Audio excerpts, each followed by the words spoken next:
When you walk in a home, the staircase doesn't just invite you upstairs, it announces the character of the home. I'm Pretorius. I'm a luxury realtor right here in Iowa City, but I'm also a design-forward builder, and I'd love to talk about the importance of design features in a home. And the staircase is so important, especially if you want that extra luxury touch.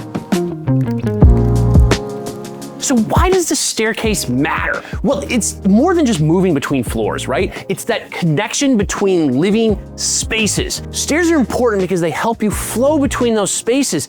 And if you have just that wall, well, then it's gonna block light and sight lines, and it doesn't invite you into this space. It disrupts the flow. Here's an example. This is my team member's home. He just bought this house a couple years ago and then had a wall here for the staircase to open to the foyer. It didn't invite you in the living space. Instead, even though it was a nice U-shaped staircase, it didn't have that invitation as you transitioned into the spaces. So when he asked for some tips on what to do to make his home a little bit more open, bright, airy, and a better flow, the first thing I recommended is let's open the staircase. And he took it a step further because he didn't just open a couple stair treads, he actually opened the entire wall and put a railing in between rather than a half wall. Also did that in the basement, allowing all this light to flow between 3 levels and 3 different living space areas. This made a huge difference, not only for the sight lines, for the light that was in the house, but also the way that the spaces flowed from one level to the next. I think this is a huge thing to consider when you're looking at a staircase, because guess what?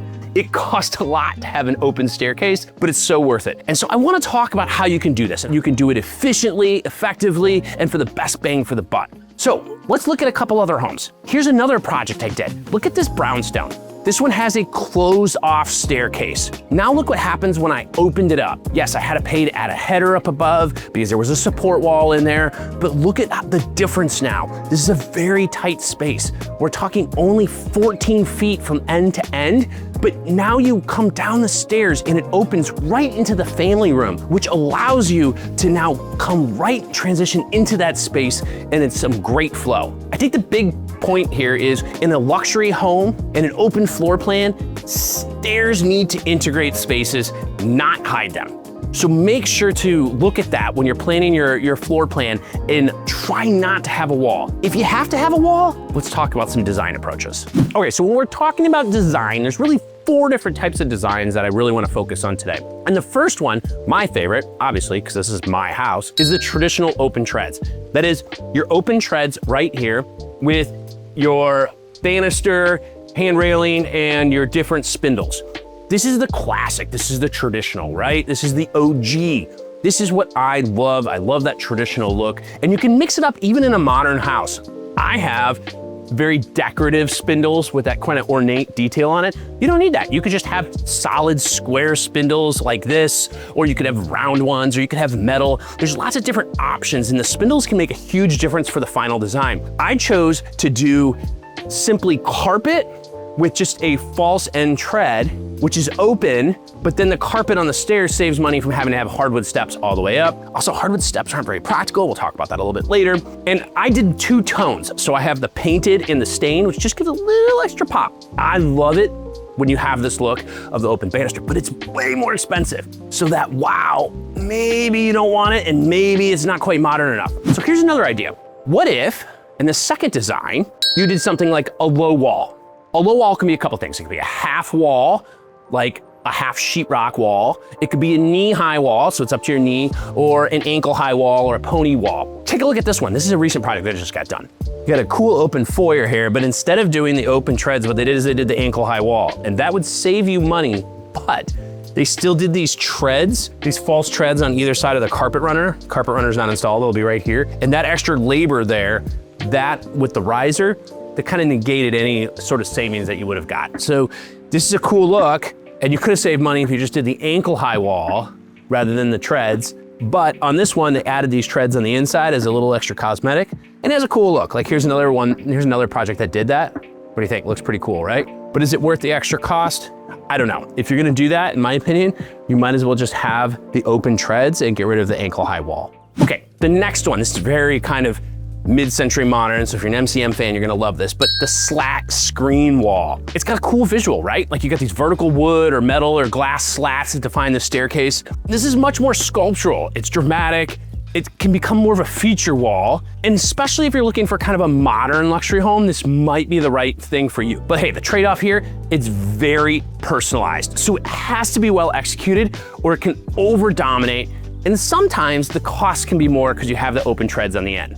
All right, the last one, such a cool look, open riser. The full open riser, the floating steps. This is the one we see in all the design magazines. You see this in very modern movies where they have the modern setting. It looks cool, right? It's the seamless treads with these hidden stringers. It's got minimum, no risers. It's the ultra modern look. It's sculptural. It really is an impact on the space.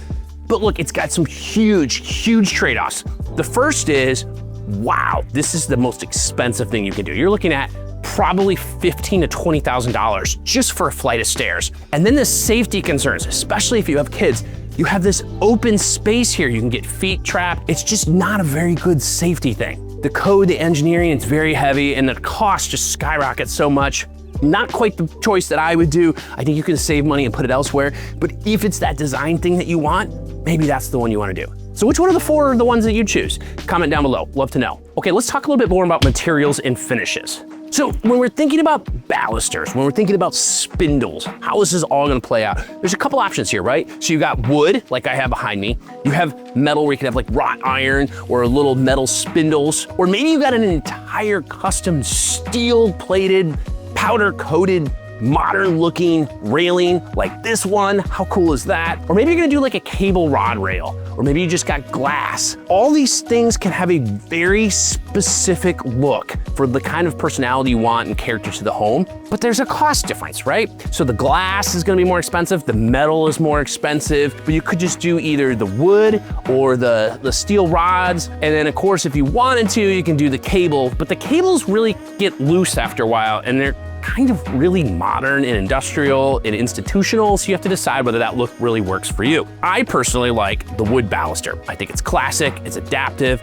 it's cost appropriate. When you look at the cable and the rod, it's got that sleek, modern openness, but kids can test it and it gets loose after a while. I like the metal railing because I think it's strong and it's versatile style-wise. You can use it in a lot of different applications. I've used it in a modern and a traditional home. And I think it kind of has that test of time and it works really well. Next to wood, this would probably be my second favorite. Glass railings, these are cool because it has an almost invisible look, but you have to keep the stairs clean. It has high cost and maintenance. So you have to decide whether that's worth doing. I think the design choice of what you want to do is really going to depend on what your personality and character of the home is, right? Because in a spec house, they're probably going to do a knee-size wall or sheetrock wall or just 3 stair treads open because it saves money. This is more expensive, right? But you want to treat your stairs like a piece of design furniture. Make sure that it stands out. This is something worth doing, but budget reminder. Understand the cost implications, the maintenance and the durability, and all the design choices we just talked about. Which brings us to the last question. To carpet or not to carpet, right? Are you gonna have a runner or are you gonna leave bare treads? First of all, if you're gonna do full treads all the way across, this is the creme de creme of the most expensive that you can do because they're gonna be like to the 16th of an inch for code each stair, and the carpentry takes a very long time to do. The biggest problem with the bare treads, however, is that they're super slippery. It's easy to fall, and I'm not talking about just kids. I'm talking about old men like me with their knees. You're gonna slip, you're gonna fall, it's gonna hurt, and that's why people often, even if they do put these in, add a runner. And if you're gonna add a runner, why even pay for all that money for that tread in the start with? Just do the false treads and run the carpet up. This can save so much money. I highly recommend it, but don't go cheap on carpet because most people don't realize that your standard contractor carpet that you see in most spec homes and your model homes only has about a 5-year warranty on it. So you put that on a high traffic space like stairs and your carpet's just gonna wear within a couple of years. So spend a little bit more for some nicer carpet. So let's talk about runners and carpets.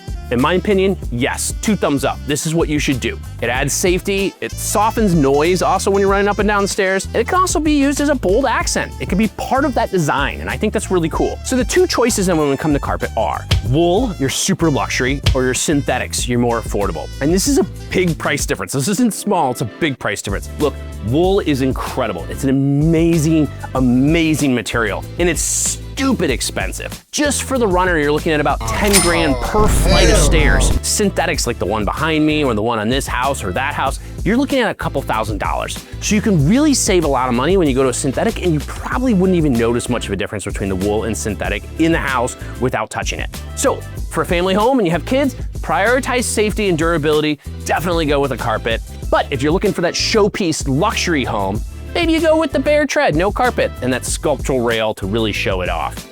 Not quite the safety, a little more cost, but it has definitely a design look that you won't get by having the carpet. All right, so let's just go over cost once more. If you're looking for the most cost efficient, don't have the wall open, have it be walled. Or if you want just to step up from cost efficient, you could do a sheetrock half wall. This is gonna be less expensive because you don't have all the labor, intrinsic labor cost that goes into putting in your banisters and your spindles. Okay, so if you want more of a mid-tier, we could do an ankle-high or knee-high wall. I would still run carpet, but it will still give the open look. You'll still have spindles. You'll have that nice look, but you don't have to go full-on expense. But if you want that premium look, that premium design, you want this open tread, this is the creme de creme, this is gonna cost you more money. And the way to save a little bit on that is just don't do the treads all the way across, do the false tread end where it only is on this side of it and it doesn't go all the way across the entire stairs. Look, you need to pick the level that fits your overall home value and your preference. If you're building a luxury new build, you might go for whatever makes the most sense for your design. But you also want to consider safety, code, and kids. So if you've got kids like me, you don't want them running on bare stairs. If you want some help figuring out what design makes sense for your home style, comment or message me. Bonus, I love tech. I'm always forward thinking. I love these new innovations. And if you're looking for like maybe a little bit more drama or just a little bit more safety improvements, consider adding some smart lighting. You can integrate these into your stair treads or risers, or maybe you just have the little lights on the stairs. This can make a huge difference at night. And it gives a nice little visual appeal, but it's a huge safety difference. Consider using mixed materials, industrial steel with warm walnut. This can have a huge contrast. We're seeing a lot of that done in the maximalism of today's trends. Floating stairs, they can also have built-in storage underneath. What are you gonna do with this space underneath your stairs? Keep in mind, most codes in most part of the countries are gonna require that you have a fire barrier, so you have to sheetrock underneath. So there's a lot of extra cost to finish underneath. That's why a lot of times builders just section that space off and nothing goes underneath the stairs. But you can use that. You could have pull-out drawers, you can have other neat little features, and that might be something that's worth doing. Your staircase is more than a path. It's a spine that connects your home and it sets the tone. And I think you need to make it intentional. I think it's so important, especially for your home's value and the invitation of when your guests come over. So don't leave it as the default builder specs. You know what I'm talking about, the sugar-coated, just sheetrock walls that everyone does. If you're building or remodeling in Iowa City and you want an expert team that thinks design forward, hey, give me a call. This is what I'd love to do. If you have any other questions, make sure to reach out or comment down below. Thanks for watching.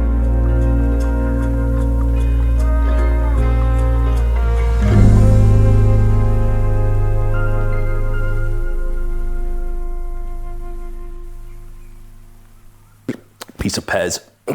Sorry.